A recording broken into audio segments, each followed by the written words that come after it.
Vikings, let's win this game. SKOL! Attention Vikings fans. As the Vikings march gloriously through the season, an intriguing detail lurks hidden in plain sight, persisting despite the victories. This subtle yet significant problem, lurking in the shadows of stable success, became quite apparent during the game against the Packers, and it's a challenge the team can no longer ignore if they wish to continue winning.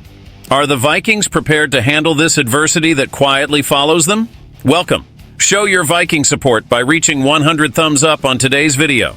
In the first 4 weeks of the season, the Vikings not only won, they dominated. They defeated the Giants, the San Francisco 49ers, Houston Texans, and the Green Bay Packers.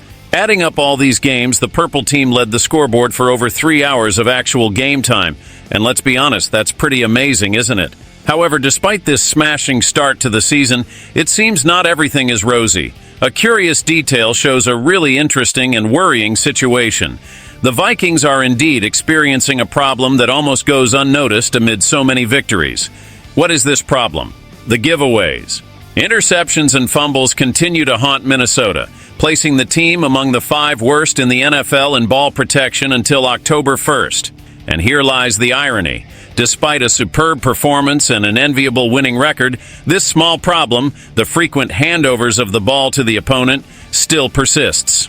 Let's understand better. The Vikings have handed the ball over to opponents 7 times over the 4 games, a pace that, if maintained, will result in 30 turnovers by the end of the season. This would be a slight improvement over last year when they ended with 35 turnovers, but it's still a statistic to be wary of. However, not everything is so gloomy. The Vikings are also forcing turnovers, unlike last year, and that has helped balance the stats. So far, Minnesota has generated 10 turnovers, a pace surpassed only by the Packers. And that's what made the game in Green Bay so tight in the second half. So to continue to have an advantage in the upcoming games, Kevin O'Connell and players need to solve the turnover problem to definitively consolidate the team's position at the top. As long as the Vikings continue winning the turnover battle per game, they will be in a favorable position.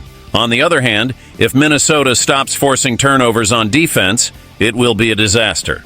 That's what hurt the 2016 Vikings, who started out 5-0 before plunging drastically after a bye in Week 6. Do you agree that fixing the turnover bug is the detail missing for the team to maintain the edge and consistency of the victories? Leave your comment below. Your opinion makes a big difference. Hit that subscribe button to receive more exclusive news like this. Stay tuned. SKOL Vikings, let's go!